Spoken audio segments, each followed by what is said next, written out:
Now, let's turn our attention to, we're entering into the Q4 earnings season tomorrow with Infosys. So let's talk about the upcoming season. Varatharajan Sivasankaran of ICICI Securities now joins us. Hi Varatharajan, thanks for joining us. In Q4, which stocks and sectors are you expecting a downgrade, and is it already priced into the individual stock price? In terms of expectation of numbers, barring FMCG and technology, there aren't really many sectors which are going to seriously show a profit growth. In terms of downgrade potential, of course, there are quite a few, like banking, definitely looking at PSU banks, probably likely to witness serious asset quality issues, so there could be significant downgrades there. And definitely there are more possibilities in space like autos and a few other sectors as well.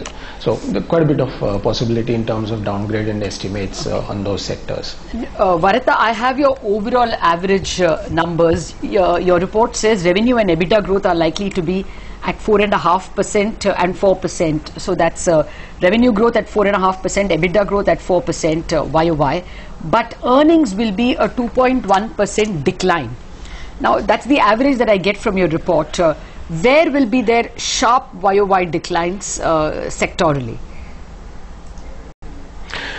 Okay, sectorally it might be a little difficult to look at disaggregating that, but overall I can tell you, one is the interest component, which is going to be definitely high, and in quite a few places there are one-offs as well. So below EBITDA there are adjustments which are leading to that downgrade. If you look at specific examples, one which comes to my mind is Tata Motors, which had a below the line last time kind of an adjustment for JLR. So there are similar companies which are there which have adjustments and write backs.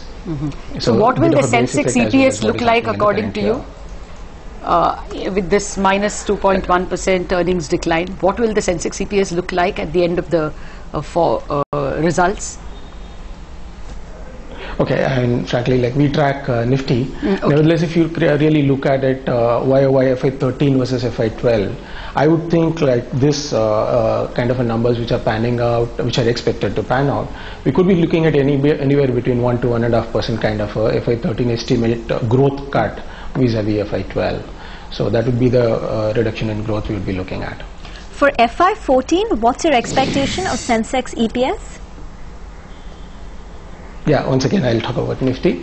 Broadly, if I look at the consensus estimates, looking at a 15% kind of growth, I'm sure it's not going to be too very different with Sensex, maybe slightly higher. So we're looking at consensus numbers of 15% EPS growth for FY14 versus FY13, a similar kind of a growth in FY15. Now the key question is, one, of course, what I find is that analysts have not downgraded their estimates to account for the surcharge which was proposed in the budget. So that is one factor which will lead to a bit of a cut. Apart from it, the downgrade cycle continues. So to that extent, the 15% looks very, very aggressive. So I would be potentially looking at a number of in and around 10%. That should be more like a benchmark to look at. I mean, if I look at the market broadly, I don't think the market today is definitely discounting a 15% growth in FY15. So to that extent, you should adjust it down. So in our view, broadly, it is looking at a 10% growth. And even then, what we claim is that the market could be in a zone which we could call as a below long-term averages. So what I would call as a cheap zone. Okay. There are some interesting other statements that you make. You are expecting good results from some mid-cap companies. Can you tell us where the pleasant surprises could be?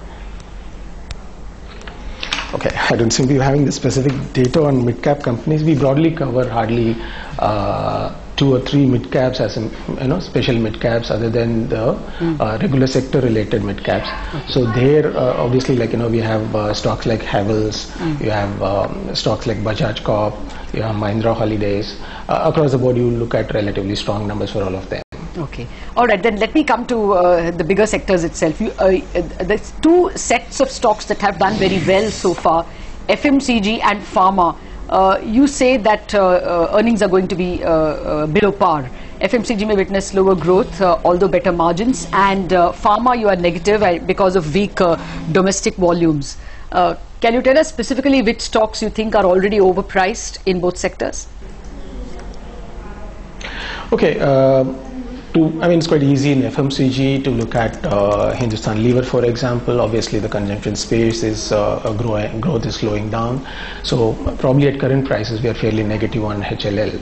So if you look at ITC, we are fairly positive on it. There we have a structural story. Nevertheless, consumption slowdown will definitely affect ITC as well. But nevertheless, vis-a-vis where we are in terms of the stock price and the earnings growth we are looking at, I'm quite comfortable with ITC. Among the large ones, those are the two we are quite, it's quite clear in terms of opposite directions. Other than that, if you look at the other FMCG stocks, we are fairly positive on Dabur. Of course, like we are still looking at the consumption story hitting them as well, but not to the extent of Hindustan Lever. And as such, we are fairly comfortable with the pricing, stock price. So to that extent, we are positive on Dabur. The other space you were referring to was pharma. Once again, pharma is Sun Pharma has been our top pick. We continue to remain positive on it because the earnings growth momentum has justified itself. We do believe going forward as well this will continue. So to that extent, we are quite positive on Sun Pharma. The market is perhaps expecting oil and gas to be the sector of the year. What's your sense on how oil and gas stocks like Reliance, GAIL, ONGC, etc. are expected to do in FY14?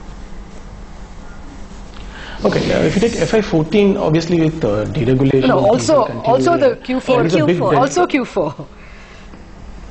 Okay, let's take Q4 first. The big delta we are looking at is one, in the case of upstream companies, obviously we expect a kind of an adjustment in the sharing ratio. So till 9 months, we've been seeing a 36% kind of a sharing upstream.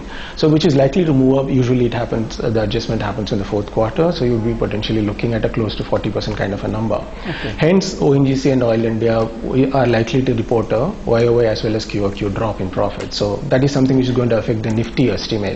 But if you take the aggregate for our coverage, obviously that is going to be made up by BPCL and HPCL because that adjustment is going to flow through entirely in the fourth quarter. Until the first 9 months, they are at a loss. So that adjustment will set off this lower profit in upstream. But if you look at Nifty, obviously that adjustment does not flow through because it's just BPCL there with the lower weightage vis-a-vis ONGC. Reliance on the fourth quarter numbers, obviously we are fairly positive. I think the consensus is very close at 5,500 and looking at a GRM of $10. So I think not much of a surprise is expected. Okay. You call the Nifty in cheap zone. So which would be the constituents that you all are recommending buys? Okay, we are fairly positive on the private sector banks and specific to oil, we are quite overweight on them. IT, we are quite positive, and like I mentioned in FMCG, ITC is one of the standout stocks for us. Largely in this area, if I look at the other stocks which have kind of underperformed in the recent past, I think in periods of uncertainty, I would not be averse to look at stocks like NTPC, PGCIL, Coal India definitely is in a zone where you should look at it. Okay. These are the stocks I would, in the large cap space, we would be fairly positive on. All right, Varatha, thanks so much for joining us.